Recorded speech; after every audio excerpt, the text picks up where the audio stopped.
Good morning po sa bawat isa. Okay, ang Diyos po ay mabuti, and this is our second Sunday of the month, and our God is good, and ito rin po yung second month ng ating stewardship month, month ng October. So, sa ating pong mensahe na narinig last Sunday is all about warnings tungkol sa kasakiman. And the Bible condemns such kind of attitude or approach natin sa yaman or treasures na meron tayo dito sa mundo. To continue on and in accordance or in relation sa atin pong theme for the month na True Riches, ay gusto ko pong i-share sa inyo ang mensahe nito tungkol sa tunay na yaman. Actually, that is the title of our message this morning, Tunay na Yaman. Mayaman ka ba? Ano ba yung tunay na yaman na mayroon ka sa buhay na ito? Before we go to the passage, tayo po munang lahat ay yumuko at tayo po ay manalangin. Panginoon, salamat po sa oras na ito na inyong ibinigay sa amin. And Lord, as we listen to your word, give us, Lord, yung pong attentive heart, listening ears, O God, and a willingness to obey and be transformed by your word. Father God, we humbly come before you. At ikaw lang po yung mataas, Panginoon, sa aming pong kalagitnaan. Make our hearts, O Lord, fertile for your word, so that, Lord, as your word ay maplant sa aming mga puso, kami ay magkaroon, Panginoon, ng pagbubunga na kung saan ang aming paglakad ay naandun po ang tugon ng pananampalataya at paglago. Ama, salamat po sa iyong pagkilos. And lahat na ito ay aming panalangin sa pangalan ni Jesus. Amen and amen. Kung may Bible po kayo, buksan niyo po sa Matthew chapter 6, verses 19 to 20. Okay?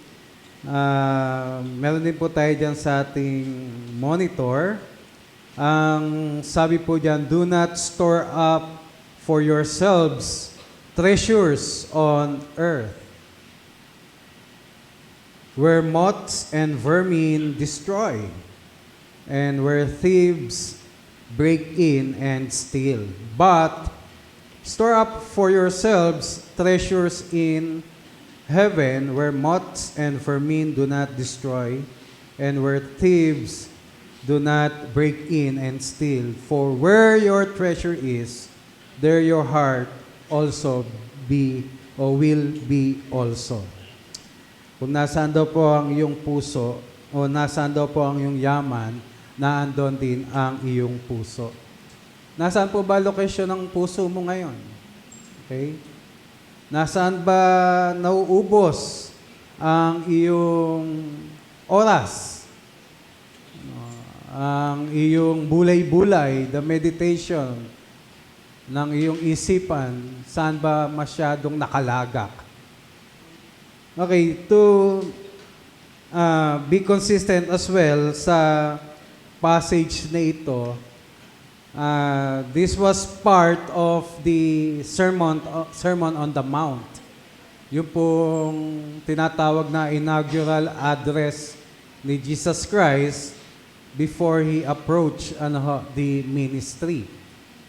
At ang kanyang audience dito ay sari-sari, iba't ibang sektor ng lipunan. And after actually ng kanyang Sermon on the Mount, marami talaga yung namangha doon sa wisdom ng teachings ni Jesus Christ na meron siya dito. And specifically, pagdating po dito sa yaman na tinutukoy niya, storing up the treasures and all about the corruption and stealing na nangyayari kahit sa panahon nila, ay maganda at napakainam na unawain natin ito based on their economy. No, sa kanilang ekonomiya nung panahon nila. Otherwise, you will miss out the important message na nakapaloob dito. That's why understanding Jewish economy. Napakahalaga po niyan. No, yung bang economy na meron tayo ngayon o ang mundo ngayon, pareho ba ng kanilang mundo at ng kanilang kasaysayan noon? What was the economy? So, very important the understanding about their economy. Yan ang una nating tingnan. Yung kanilang religion, I'm talking about the Hebrew people, the Jewish community, yung kanilang religion, yung kanilang faith, directly connected yan sa economy. Tandaan po natin yan. Kaya nga po sa batas ni Moses, naandon yung iba't ibang mga alituntunin at mga atas na dapat nilang gawin base sa kanilang pagninegosyo, base sa kanilang pagtatanim, base sa kanilang mga inaani, at base sa kanilang pakikipagkapwa-tao.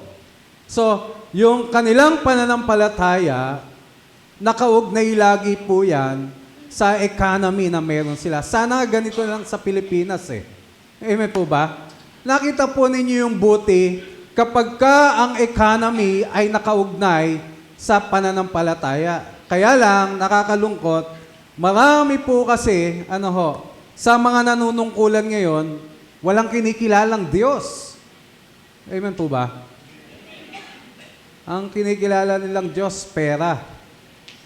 Pero ang mga Hebreo, ang Hudyo sa kabuuan, yung kanilang pananampalataya kay Yahweh, yung kanilang pananampalataya sa Diyos,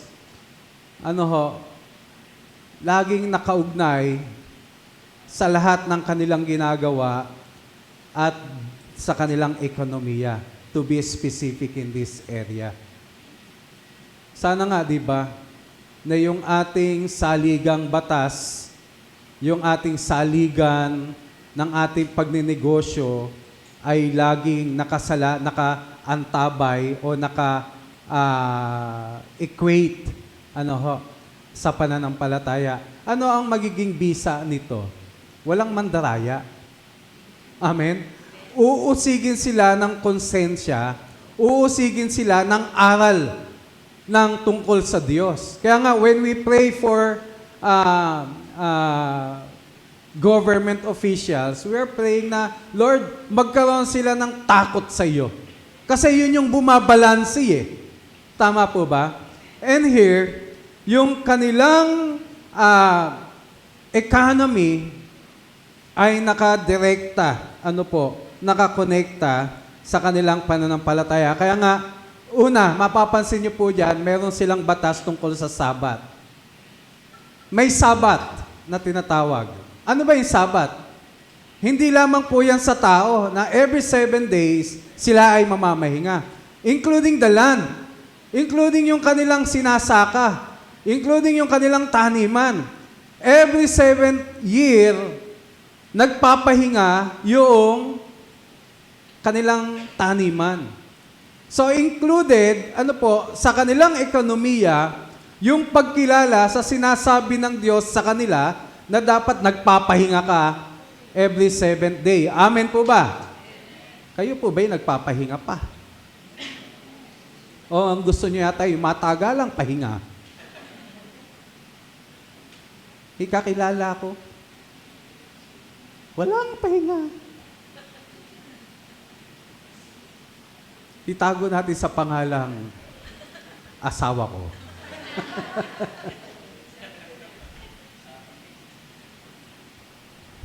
Ang ganda ng batas ng Diyos. Hindi lang siya tungkol sa kaugnayan niya sa iyo. Tungkol din to sa kabuhayan mo.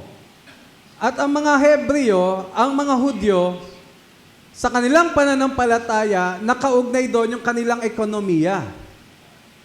Hindi lamang sila yung pinagpapahinga, pati yung kanilang taniman kinakailangang mamahinga. For a period of 1 year, para yung nutrients, para yung mga kailangan ng lupa at ng pananim ay magkaroon ulit ng regeneration at magkaroon ulit siya ng kakayahang magbigay ng magandang bunga. So, meron silang Sabbath for the people and land. Actually, kahit mga hayop, animals. Next, may Jubilee sila. Nandito ang saya. Jollibee pala yun. Jubilee, alam niyo yung Jubilee? Every 50 years, lahat ng may utang bayad na. Lahat ng mga nakasala, ibabalik sa tunay na may-ari. Hello? Ito yung maganda dito eh. Pagdadating ng ika-50 years ng kanilang taon, lahat ng mga naisanla ko, lahat ng naibenta ko, at kahit yung mga alipin, may kakayahan ng lumaya. Amen. Di ba may kinalaman yun sa kanilang ekonomiya? Maybe for a period of time, you are living below sa average. Pero mayroon kang hope. Pagdating ng 50 years, mayroong jubilee, lahat ng nawala sa'yo, ibabalik sa'yo. Amen. Ang ganda, Next, may tinatawag po silang tzedakah. Ito yung tzedakah, ito po yung moral and legal obligations to help the poor. Kunyari, nandoon tayo sa sektor ng mga mahihirap. Yung kanilang relihiyon, yung kanilang pananampalataya ay nagbibigay din po sa kanila ng atas na magbigay pansin at tulong sa mga mahihirap. Okay, tingnan po natin Deuteronomy chapter 7 verse 8. Wala po tayo dyan sana di pa tayo muna. Deuteronomy chapter 15 verses 7 to 8. Ayan, ano ang sabi? If anyone among your fellow Israelites in any of the towns of the land the Lord your God is giving you, do not be hard-hearted or tight-fisted toward them. Ano ang sabi sa verse 8? Rather, be open-handed and freely lend them whatever they need. Ito yung sinasabi ko. Sa kanilang economy at yung kanilang pananampalataya, laging connected. At dito, yung mga namumuhay sa tinatawag na laylayan ng lipunan, hindi mapapabayaan. Amen. Ngayon, ang tanong ko, sa mga masisiba nating mga politiko, talaga bang nabibigyang pansin ang mga mahihirap? Hello? Pag-eleksyon. Tama po ba? Sabi nga nung isang vlogger, nung isang taon, sa ganitong panahon, wala namang kalamidad, pero bumubuhos ang tulong. Bakit? Mag-e-eleksyon. Ngayon, bumubuhos ang kalamidad, nasaan ang tulong?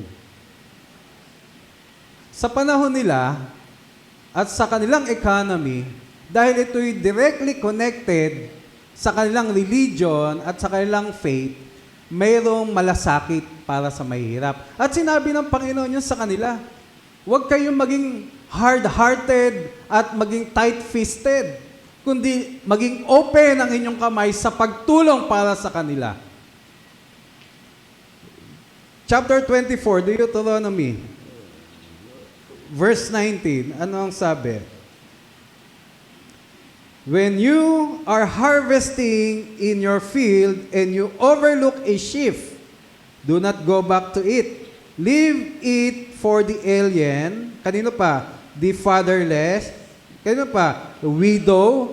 So that the Lord, your God, may bless you in all the work of your hands. Ang tunay na pagpapala at kasaganaan hindi nagagaling sa tanim nila, nanggagaling sa Panginoon. At ang Panginoon na ito na mayroong malasakit sa mga mahihirap, sinasabihan itong mga may pananim, kung meron kayo nakalimutang isang bungkos, isang buwig ng inyong ani, huwag nyo nang balikan, ang sabi niya. Tama po ba? Huwag nyo nang balikan. Yon ay para sa mga mahihirap, fatherless, alien, sa mga widows, para yun naman ang kunin nila at iuwi. Now in this story, or in this scenario, naalala yung story ni Ruth. Tama? That's why si Ruth naandoon sa field ni Boaz. And it happened, it was Boaz' property. Tama po ba? Kaya naandoon si Ruth. Kasi mayroong batas para sa mga mahihirap, sa mga widows at mga fatherless. Kaya nga kapag kaanihan, hindi lamang yung mga kamalig ang puno. Kahit ikaw ay mahirap, pwede kang magkaroong bit-bit pa uwi ng mga tanim. Amen. So this is my point here. Sa kanilang economy, dahil ito'y related and connected sa kanilang faith and religion, bukod doon sa sinasabing Sabbath, bukod doon sa Jubilee, meron pong tinatawag na Tzedakah, na ang bawat isa ay nilalagyan ng Diyos sa kanilang puso ng moral and legal obligations to help the poor. This is one way of understanding their economy. Kasi mamimiss out mo yung point ni Jesus Christ dito, okay, kung hindi mo naiintindihan kung anong klaseng ekonomiya mayroon sila. So first, sabi ko, directly connected sa kanilang faith and religion, yung kanilang economy. Number 2, next slide, their economy was directly connected this time kay Jesus Christ. Saan? To the Roman Empire. Ayan, diyan na nagsimula. Ano ho? There was this heavy and unjust taxation. Yun yung tinatawag na imperial tribute. Nasasakop po kasi sila ng Rome. And of course, ang Roma dapat makinabang sa kanila. So nag-atas ng mga buwis, taxation. Tax na heavy and unjust. Yung mga taxation na meron sila. Number 1, meron po tinatawag na land tax. Major burden ito sa landowners, especially doon sa mga farmers. Kapareho pa rin yan ng mga ilang senaryo sa ngayon na ako ay may lupain, pero may mga kasama ba tawag doon? Na sila yung mga tenant ng aking lupain. Ako, dahil ako yung nagmamayari, wala akong gagawin, pero dadating sa akin ng pera kada ani. Tama po ba? Pero dito sa land tax na ito, normally, dapat na nagbabayad yung landowner. Pero ang ginagawa ko, ipinapasa ko sa mga farmers. Total, kayo naman yung nakikinabang sa lupa ko. And 10% ng agricultural produce ng kanilang ani, kailangan nilang ibayad sa Roman Empire. And the farmers directly hit by this burden because they were the ones carrying the load. Kaya nga, pansinin po ninyo, sa ganitong takbo, mapapansin ninyo, yung mayaman, payaman. Yung mahirap, pahirap. Pareho ba sa atin ngayon?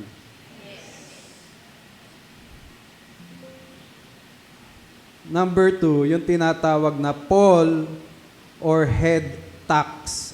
What are these? Or what is this tax? Paid annually by individuals. Applied to adult men. Ito, individual. When you're an adult person, especially kung ikaw ay lalaki, magbabayad ka ng buwis. Ang tawag po dyan ay head tax or poll tax. Sometimes, inia-apply sa babae. Pero normally, sa lalaki lang. Kasi, sorry sa mga ladies, hindi po kayo kasama sa populasyon o pagbilang ng populasyon.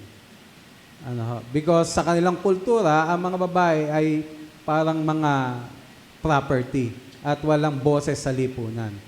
Pero ganun pa man, this poll tax or head tax, yung amount niyan, it varied. Pero it was a fixed sum, making it especially hard on the poor. Siguro may mga bracket. Pero ganun pa man, yearly, you need to pay your tax individually.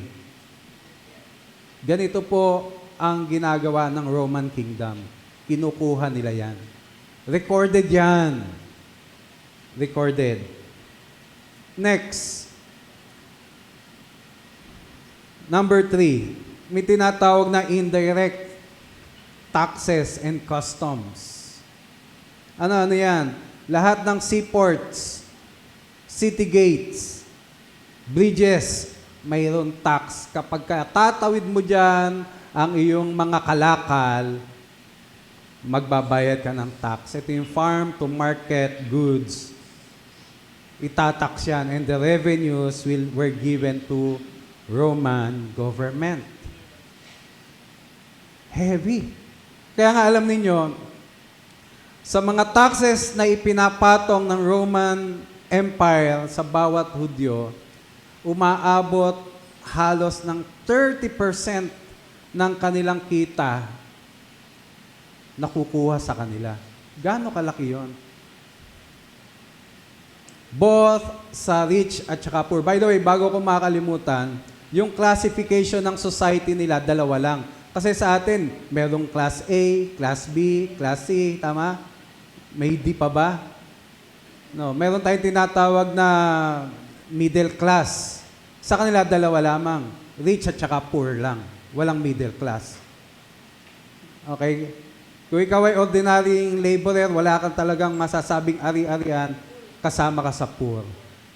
So both the poor and the rich, lahat yan itatax. At kung ikaw ay regular na empleyado or hindi regular ang iyong empleyo, mabigat sa iyo yun. Alam nyo, yung ika-4, ito yung lalong nagpapabigat sa kanila. May contractor din po sila. Sila yung mga publican. Roman tax contractor.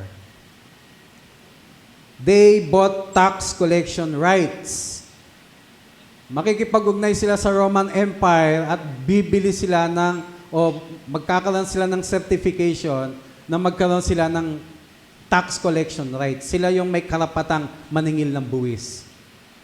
Ano ginagawa nila? They pay people's tax in advance to Roman treasury in fixed amount. Then, collected tax from population to make profit. The Roman allowed this to be spared from the trouble of direct tax collection and guaranteed the state a stable income. Matalino din ang Romano. Inaalaw nila itong ganitong sistema. Bakit? Sigurado ka na makukuha yung bayad ng tax in advance. Tama po ba?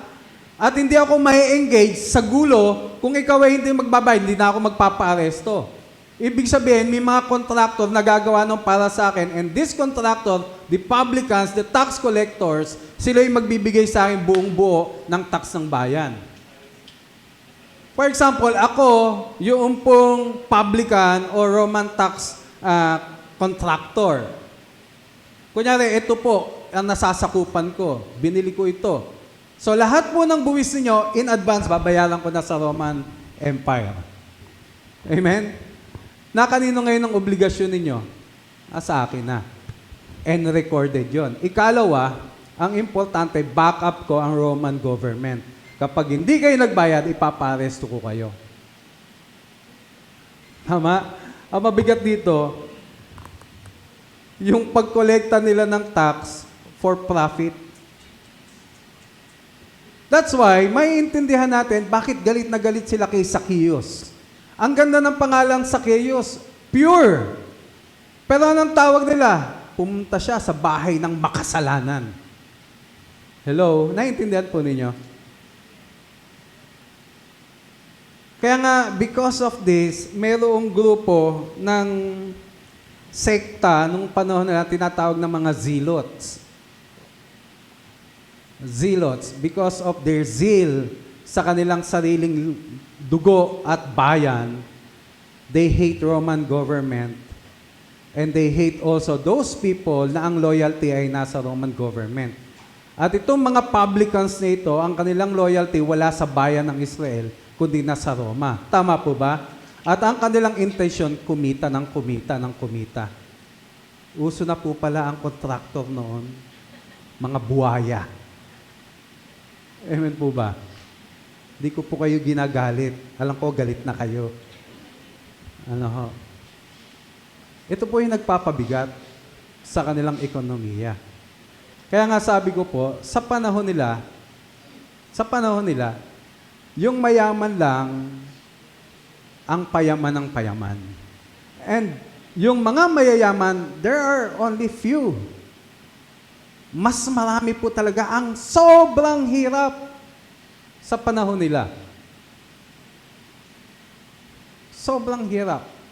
Napakarami. Kaya nga, kung ikaw ay mayaman, mag-invest ka dito. Kumuha ka ng mga accountant na maniningil ng buwis. Amen. Kaya nga galit na galit sila sa mga maniningil ng buwis. Una, yung buwis ng bayan, hindi nila ginagamit para sa kanilang bayan, kundi dinadala sa Roma. Ikalawa, yung buwis na dapat bayaran ng tao, dinadagdagan pa nila. May patong. Kaya nga po yung ngit-ngit ninyo, doon sa mga nag-i-insert ng budget, yung ngit-ngit ninyo doon sa mga contractors ng gobyerno, palagay ko pareho din yung ngit-ngit nila. Kaya alam nyo, yung mga zealots, pinapatay nila. Yung mga loyalty ay nasa Roman government. Pinapatay talaga nila, ina-ambush nila. Sa panahon natin, parang sila yung talagang mga makabayan, mga NPA na ang kanilang sigaw ay ibagsak ang rehimeng Roma. Pero hindi sila maka-front kasi they are so weak compared sa power ng Rome. Kaya nga, lagi silang nang-ambush and secret yung kanilang kilos. I shared this to Kuya Vince. Tingnan niyo po yung wisdom ni Jesus Christ at tingnan niyo po yung power ni Jesus Christ. Alam niyo bang dalawa sa disciples niya nasa extreme? Si Matthew. Sino si Matthew? Siya si Levi. Anong trabaho niya? Tax collector. Tama? Di ba meron din siyang alagad? Si Simon, the Zealot. Magkaiba yon. Pero under Jesus Christ, na pag-isa. Amen. Minsan nga iniisip ko, ano kaya pagka si Levi ay natutulog kasama si Simon, nakakatulog kaya siya? Baka mamaya sunggaban na lang siya, at patayin Pero napansin niyo, paano tinatransform ni Jesus Christ ang sino mang nasa kanyang panig? Amen. Amen po ba? Kaya alam niyo, marahil magkaiba tayo, pero nagiging isa tayo kay Jesus Christ. Amen. Sabi mo sa katabi mo, hindi ka iba. Amen. O gusto mo ba maging kamukha mo siya?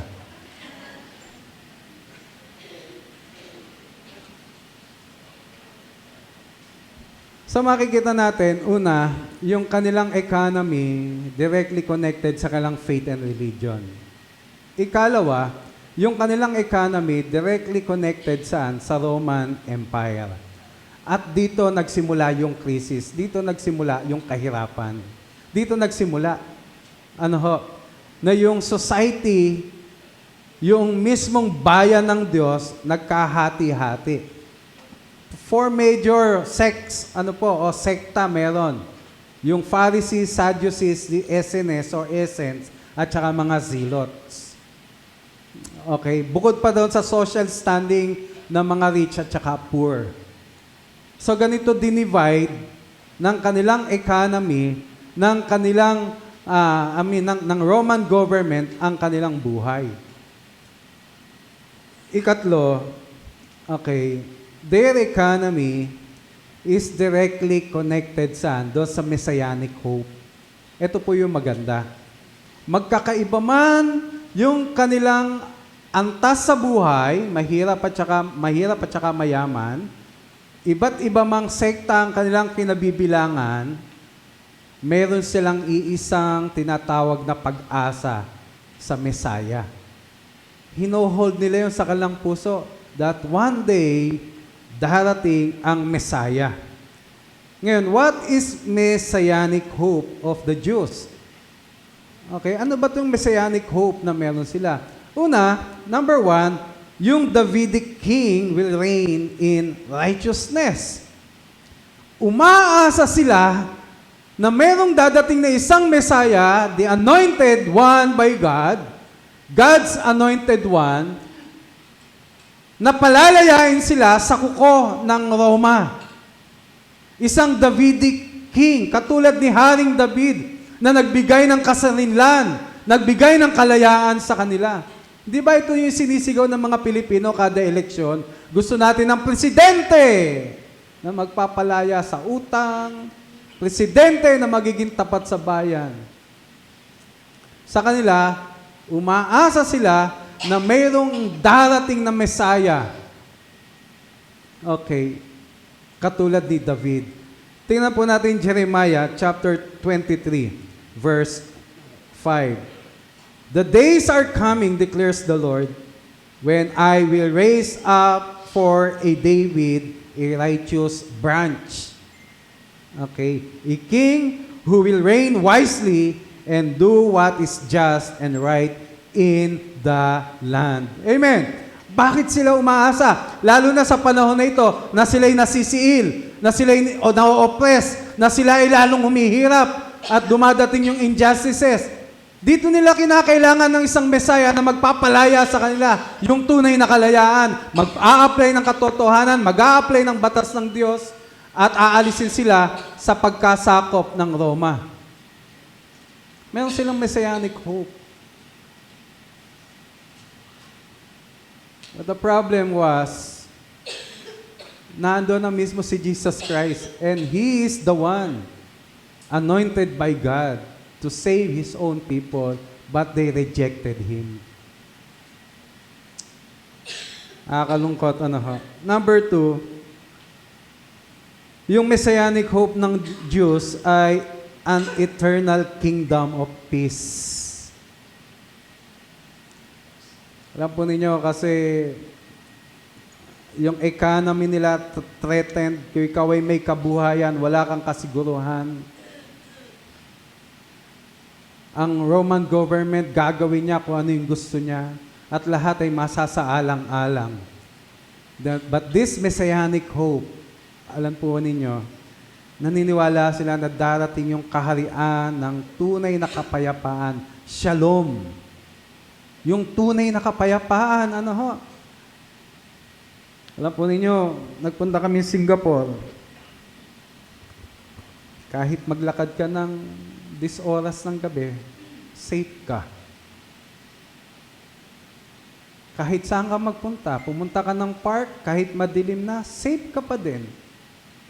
Ang sarap ng ganung buhay, Ngayon,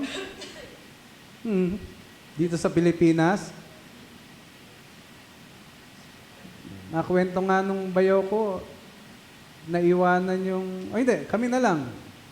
Kakain kami sa isang food court. IKEA.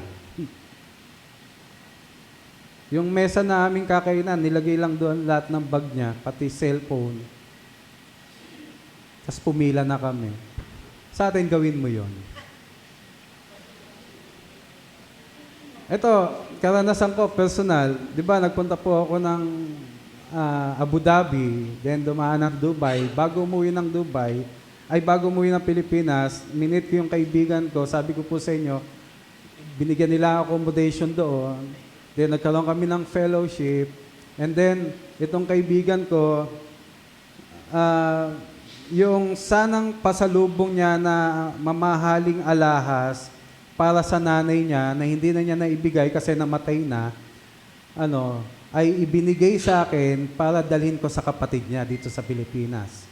Meron po akong pouch, nandoon po lahat ng pera ko, passport, passport, at yung mga peso, kasi pauwi na po ako. Nandoon po lahat yon. Nakapila po ako sa counter, check-in counter ba tawag doon. But the lady before me, dahil over baggage siya, marami siyang dapat gawin, pinatabi muna siya. So ako ang inuna. So kinuha ko si passport, may pasamano, ipinatong ko doon na andoon yung alas na mamahalin.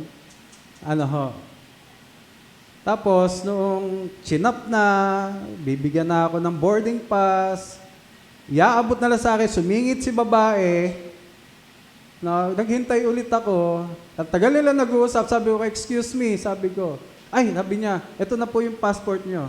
Siyempre sa English. Kinuha ko, diretso na ako sa immigration, naiiwan ko yung pouch. Naiiwan ko.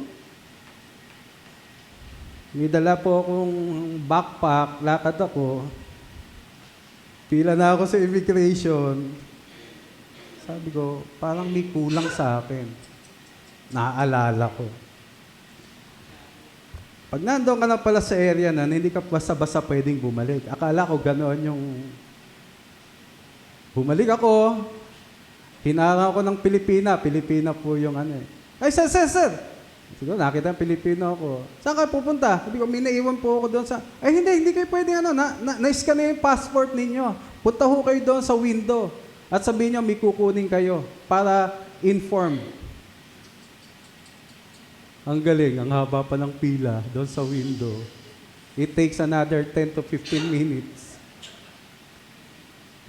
Pagka sabi ko, tinignan yung passport ko, iniscan ulit, bumalik ako, hallelujah. Andon pa din. Sabi ko, hallelujah, wala ako sa Pilipinas.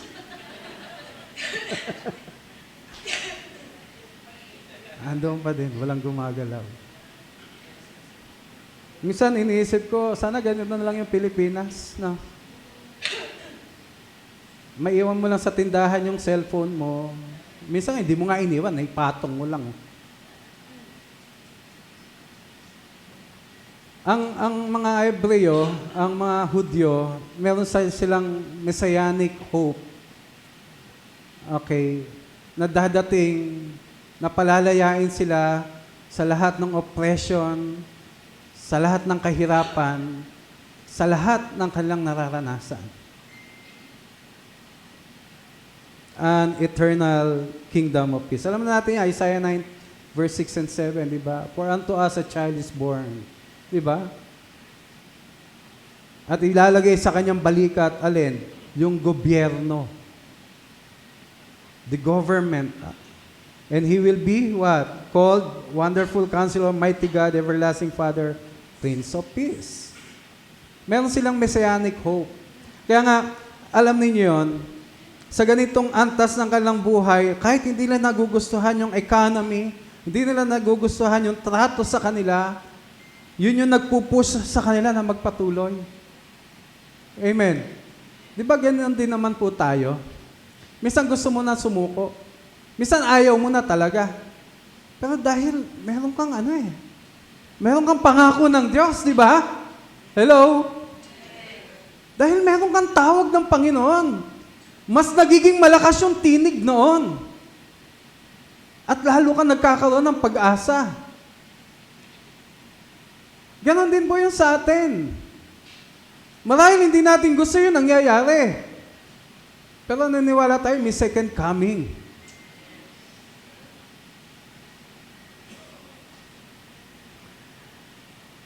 Number 3, a spirit-filled ruler bringing righteousness to the poor. Very specific talaga ito sa mga poor. Sa Isaiah chapter 11, verses 2 to 4. Ano po ang sabi po dyan? The Spirit of the Lord will rest on him. And the Spirit of wisdom and of understanding, the Spirit of counsel and power, the spirit of knowledge and of the fear of the Lord. And he will delight in the fear of the Lord. He will not judge by what he sees with his eyes or decide what he hears with his ears, but with righteousness he will judge the needy. With justice he will give decisions for the poor of the earth. He will strike the earth with the rod of his mouth. He will breathe of his lips. But with the breath of his lips, he will slay the wicked. Ito yung messianic hope nila, na lahat ng masasama pupuksain at lahat ng mga naandoon sa laylayan ng lipunan at hirap na hirap itataas ng Diyos. Itataas nitong Messiah na ito. Kaya alam niyo mga kapatid, kung kayo ay nawawala na ng pag-asa, balikan mo ang salita ng Diyos.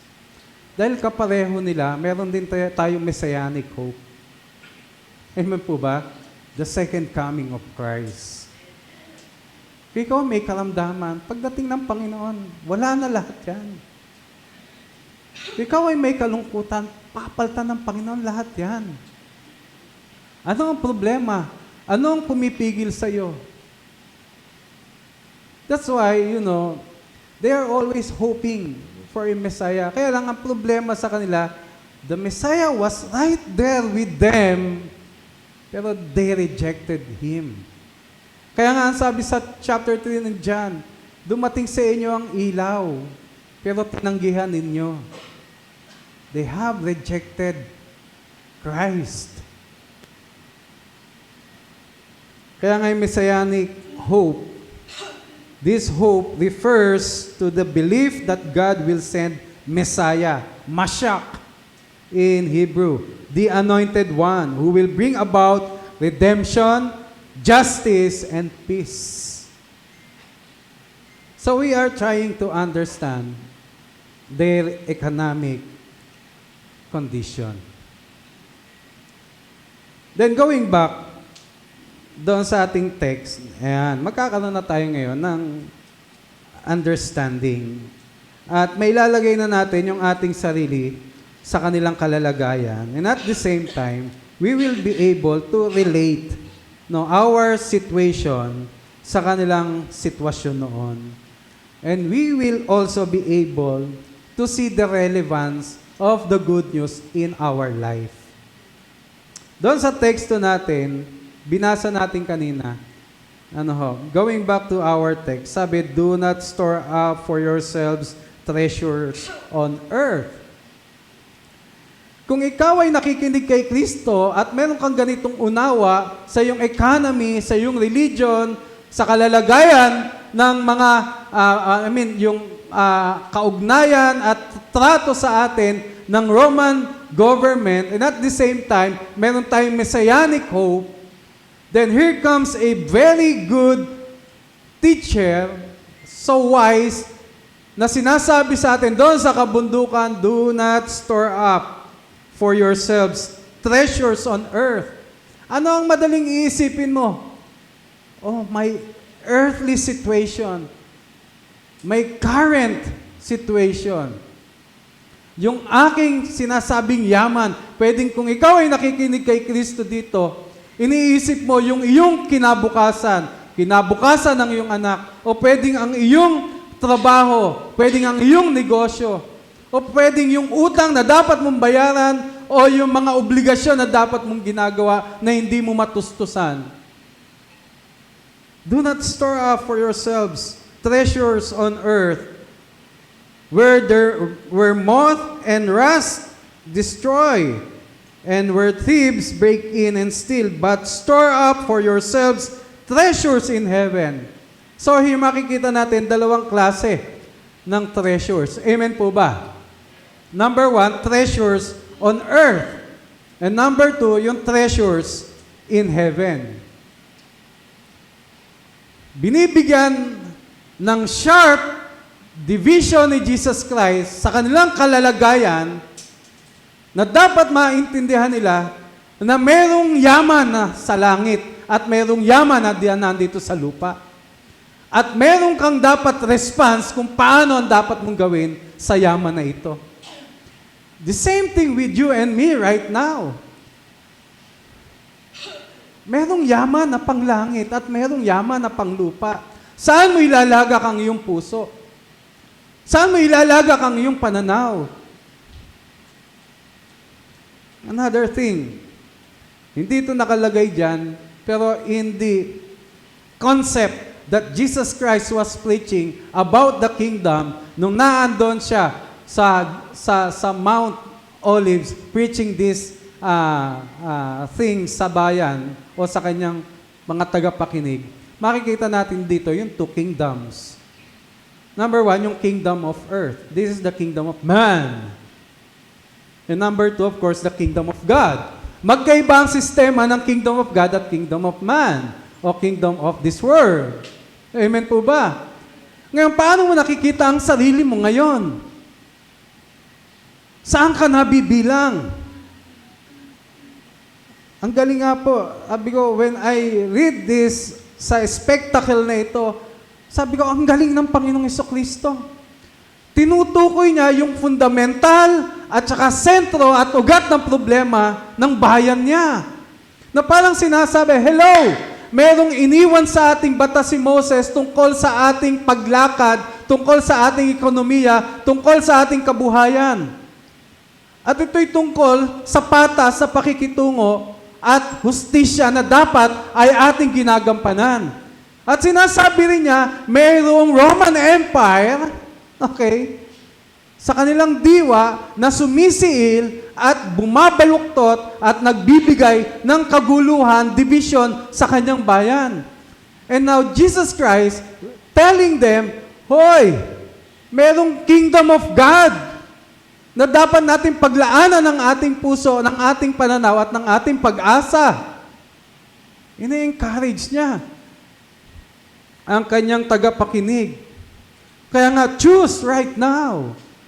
Treasures dito sa mundo o treasures sa langit? Choose right now. Yung kingdom dito sa mundo o kingdom sa kalangitan?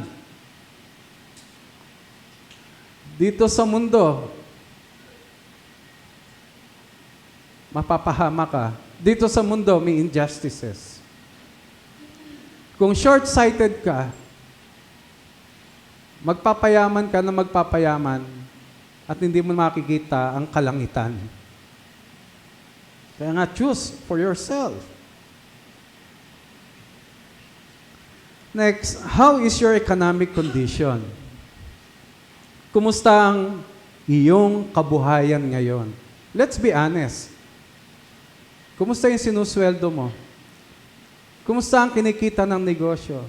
O sa mga estudyante, kumusta ang pag-aaral mo? Paano mo nakikita ang pagkilos ng Panginoon? May sumisiil din ba sa'yo? Sa kabuuan dito sa Pilipinas, kumusta ang ating economy? Kanino ba nabibilang talaga ang economy ng Pilipinas? At kung ipe-personal mo, kanino nabibilang ba talaga ang economy na meron ka? Ang kabuhayan, pag-aaral, negosyo, trabaho na meron ka. Kasama ang iyong pamilya, kasama ang iyong kinabukasan. Kanino nabibilang? Ito ba ay direktang nakaugnay sa iyong pananampalataya? Nakikita mo ba ang iyong kabuhayan ay directly connected to your faith in God? Ngayon, tingnan niyo po, may kaugnayan ba sila sa isa't isa? Yung faith ko at yung aking kabuhayan? Yung faith ko at yung aking economy pang pamilya? Meron bang kaugnayan ito? And answer this question. Tingnan niyo po. Ano ang pagkakaiba nila? Ang kabuhayan ko ba ay resulta ng aking pananampalataya? O ang aking pananampalataya ay resulta ng aking kabuhayan? Magandang pagbulay-bulayan po yan. Yung bang kabuhayan, yung bang tinatangkilik ko, resulta ng aking faith? O yung aking faith, resulta ng aking kabuhayan?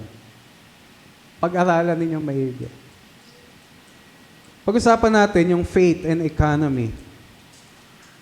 Itinuturo ba ni Jesucristo na ang tunay na pananampalataya ay nakatuon sa makalangit na yaman? Answer it sa iyong sarili ngayon. Ano ba itinuturo ni Jesucristo tungkol sa pananampalataya at tungkol sa makalangit na yaman? Ang ating bang kabuhayan dito sa lupa ay refleksyon ng ating makalangit na pananaw? Isipin niyo maigi. Yung aking bang tinatangkilik? Yung aking bang sinasahod? Yung aking bang pag-aaral? Yung aking pinagbubuhusan ng buhay ko ngayon? Reflection ba yan ng makalangit na pananaw? Tunay na yaman. Saan nakalagak ang iyong puso? So this is what the Lord Jesus Christ was telling to His listeners. Tunay na yaman. Kaya nga, dinivide niya yung yaman dito sa mundo at yaman sa langit. Yung kingdom of man at saka yung kingdom of God. Saan nakalagak ang iyong puso? In Matthew chapter 6 verse 21, ang sabi, sapagkat kung nasaan o kung saan naroon ang iyong kayamanan, naroon din ang iyong puso. Yung yaman na tinutukoy mo at tinutukoy ko, yung yaman na sinasabi dito ng Panginoon Jesucristo, ito yung yaman na pinagbubuhusan mo ng lakas, buhay, oras. Ito yung nagpupush sa'yo na magpatuloy. Kaya nga kung nasaan ang iyong yaman, nandun din ang iyong puso. Storing up our treasures. Number 1, in relation with our faith in Jesus Christ. Storing up our treasures. Di ba sinabi ni Jesus Christ yan? Mag-impo kayo ng mga bagay saan? Hindi dito sa mundo. Kasi dito sisirain lamang. In relation with our faith in Jesus Christ. Storing up your riches. Si Jesus Christ maraming itinuro na sa Biblia tungkol po sa yaman na meron tayo. Kaya nga, itinuro niya yung parable of the talents. Are you a good steward? Tapat ka bang katiwala? Kung ang pananaw mo dito sa mundo, magiging madamot ka. Amen. Hello? Kung ang pananaw mo ay pang mundo, hindi ka magiging generous. Hindi ka magiging bukas sa mga nangangailangan.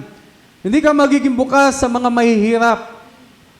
Pero kung ang pananaw mo ay makalangit at ang yaman mo ay nasa langit, magiging generous ka. Because the source of your wealth and riches ay galing sa langit. Amen po ba? Kaya nga, kung ikaw ay isang mananampalataya at ang iyong focus ay ang makalangit na bagay at makalangit na yaman, magiging giver ka. Magiging tapat ka sa tungkulin. Magiging tapat ka sa ipinagkatiwala sa iyo. Kasi yung tunay na yaman mo, hindi dito sa lupa. Nandun sa langit. Kaya lang, kung kailan mag-o-offering, kung kailan magbibigay ng tithes, doon ka pumupunta sa CR. Doon ka mangyari, papunta dito, hindi mo na hinanda yung puso mo. Ang tunay na worshiper, bago dumating sa bahay-sambahan, naka-ready na yon. Amen po ba? Nakaalat na yon kung ano yung para sa Panginoon at masaya siyang nagbibigay. Sino yung may ganitong attitude pagdating sa pagbibigay? Kung kino-consider niya yung tunay na yaman nandun sa langit. Amen. And amazingly, kung babasahin niyo po sa King James, may King James ba tayo? Nung ating teksto, pinagsama sa talata yung corrupt at saka yung stealing. Nakita ninyo? Lay not up for yourselves treasures upon earth, where moth and rust that corrupt, and where thieves break through and steal. Talaga mag-partner yan, yung mga corrupt at saka yung magnanakaw. Walang pinag-ibayan doon sa nag-i-insert ng budget at saka doon sa mga contractor. Pare-pareho silang magnanakaw.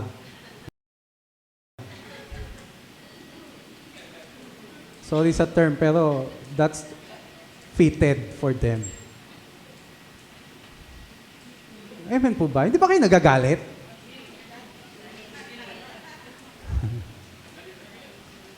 Pero hindi nga sinabi mag-aklas tayo. Gusto ko yung makita natin, this is how corrupted ang mundo natin. Praise the Lord, meron tayong messianic hope, the blessed hope. Amen po ba? Na alam natin, hindi kayang baguhin ng tao ang mundo, ang sistema ng mundo. Yeah, I believe, kahit si Vico Soto, hindi niya kayang baguhin ang Pilipinas. Only God can do it. Amen po ba? So, may mga nakikita tayong pag-asa katulad kay Vico Soto at sa mga ibang politiko na tapat. Pero ang point, still, human is human. And kingdom of God is kingdom of God. Kaya ang ating paglalagak ng tiwala, hindi sa tao, nasa Panginoon. Amen po ba? Kaya nga, yung faith natin in relation kay Jesus Christ, yung ating treasures, madi-discourage tayo kapag tayo ay pang-earthly lamang. Magiging mandarambong ka din. Magiging magnanakaw ka din. Kasi yan yung sistema na ginagalawan ng mundo. Kaya nga mga kapatid, tingnan natin paano tayo nag-iimpok ng yaman. Sana yaman sa langit. Number 2, in relation to the earthly government. Ulitin ko, ito yung pinopoint ko. Ang gobyerno ng tao, pasama ng pasama. Hindi ko gusto maging pessimistic. Pero unless a government, nasa Bible naman pinagpala, di ba, ang pamamahala kung kinikilala ang Diyos bilang Panginoon. Nasa pera nga natin yan. Nakita niyo po ba yun sa pera natin? Nasa pera natin yan. Nandun lang. Just imagine, di ba? Billion-billion yung pera pero hindi nila binabasa yung importanteng bagay na nando sa paper bill na yan. Number 3, in relation to our messianic blessed hope, the second coming of Jesus Christ. Mga kapatid, hindi man natin makamit ang hustisya, hindi man natin maranasan ang tunay na ginhawa. Marahil magpahanggayon, ikaw ay nakikibaka. O marahil hanggang ngayon, hindi mo maapuhap yung kinabukasan na gusto mo para sa iyong pamilya. Ay, ito yung nagpupush sa atin. Merong dadating na Messiah. Merong dadating na Panginoon. At sa kanyang pagbabalik, tatapusin niya lahat. He will apply justice. He will restore everything. Ibabalik niya lahat ng wala sa atin. Amen po ba? Amen. Kaya nga, sa kahulihan, for where your treasure is, medyo mali dyan there your heart also will be. Nando din ang puso mo. Kaya nga, sa kahulihan, nasaan ang tunay mong yaman? Nasaan ang tunay mong yaman? Amen po ba? Tayo pong lahat ay yumuko at manalangin. Mga kapatid, marahil sinasabi mo, enough na sa kahirapan. Or maybe you are tempted to do the same like the worldly system. Or maybe may mga pangamba ka patungkol sa bukas o sa mga araw na darating. O pwede nagsisimula na yung reklamo sa iyong puso na, Panginoon, ba't hindi ako makaahon-ahon dito?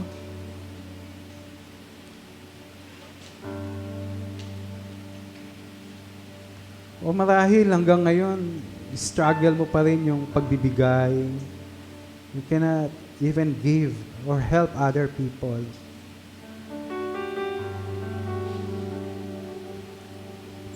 Alam nyo, ang lagi nating babalikan, nasaan ba yung tunay na yaman?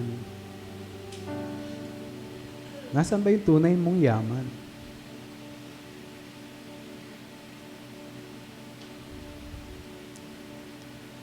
Kung nasaan ang ating yaman, nandun din ang ating puso. And we thank the Lord kasi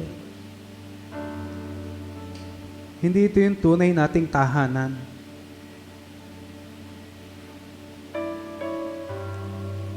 Everywhere, you will see corruption. Everywhere, you will see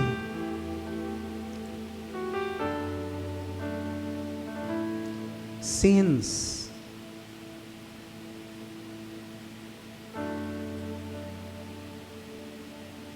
Bayad tayo ng bayad ng tax. Nakaw naman sila ng nakaw. Minsan sinasabi mo, nakakawalang gana.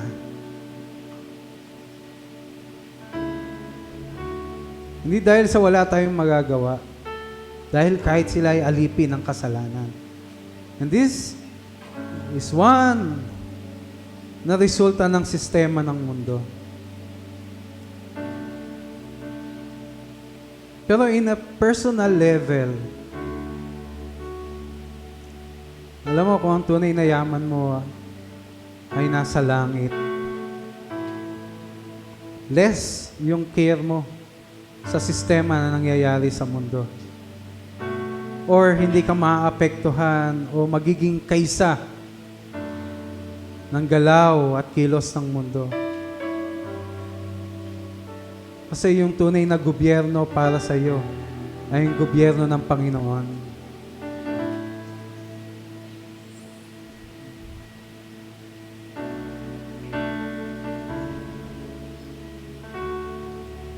Only Jesus Christ, only God can do something in our life.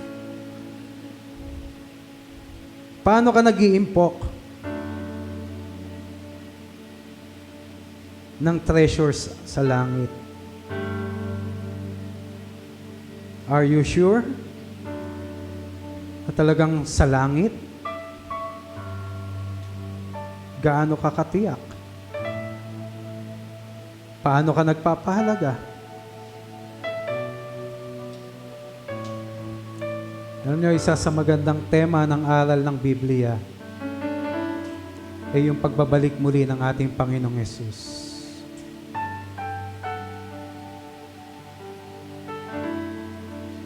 Yun ay isa sa magandang tema.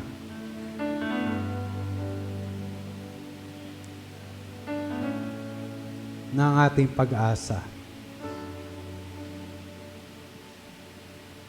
Kaya nga, even Jesus Christ, when He taught His disciples how to pray, anong sabi doon? Let your kingdom come as it is in heaven. Kasi personal po yun, kapatid. Nagsisimula sa ating sarili yung paghahari ng Diyos. Let your kingdom come. Let your will be done. Hallelujah. Maybe right now you want to pray for your studies. You want to pray for your business and employment. Maybe you want to pray for your children, for your family. Maybe you want to commit, Lord, gusto ko po mag-impok pa ng yaman sa kalangitan. Yes. Everybody, tayo pong lahat ay lumapit sa Panginoon at tayo po'y manalangin. Hallelujah. Oh, Father God, so oh, Jesus. Oh, Lord, oh God. Gamitin mo yung yaman, talino, oras, lakas na meron kami, Panginoon, for your kingdom. Let your kingdom, oh Lord, come upon us, oh Lord.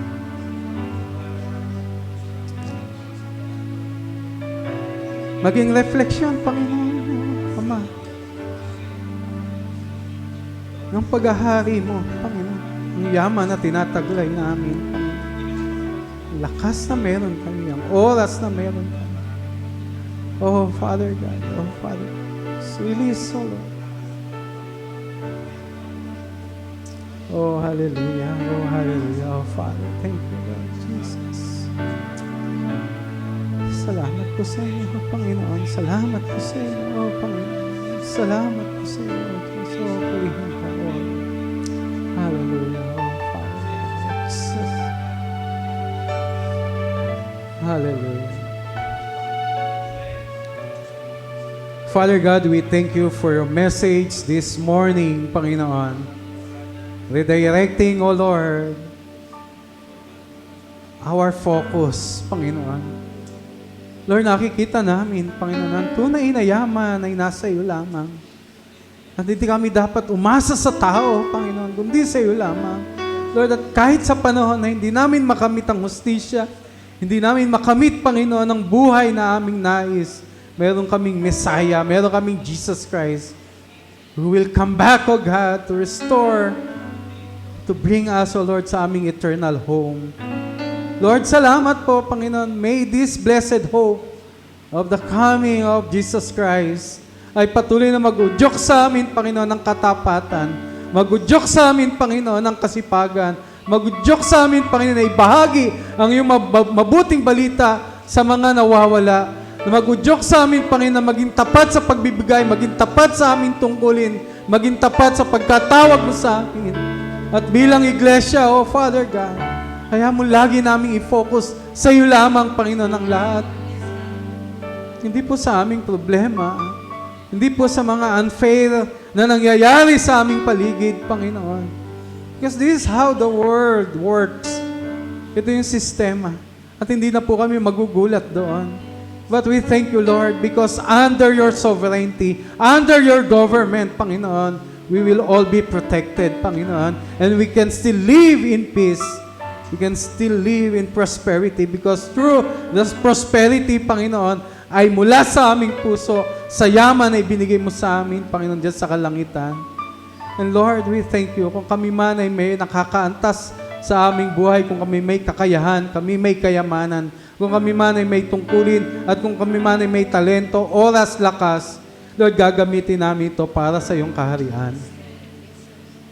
Lord, salamat po sa inyo. Napaka wise, Panginoon, ang iyong aral. Seeing, Lord, this sa iyong point of view. Nakikita namin, Panginoon, na walang nasayang na ipinagkalob sa iyo. Walang nasayang na ginawa namin para sa iyo. Dahil ito'y pag-iimpok namin, Panginoon, sa yaman na naandyan sa kalangitan. Kaya, O Diyos, patuloy mo kami himukin, Panginoon, na lumakad sa iyong kabanalan, sa iyong katuwiran, may pagpapakumbaba, paglakad, Panginoon, na may pagpapasalamat. Father God, thank you for everything.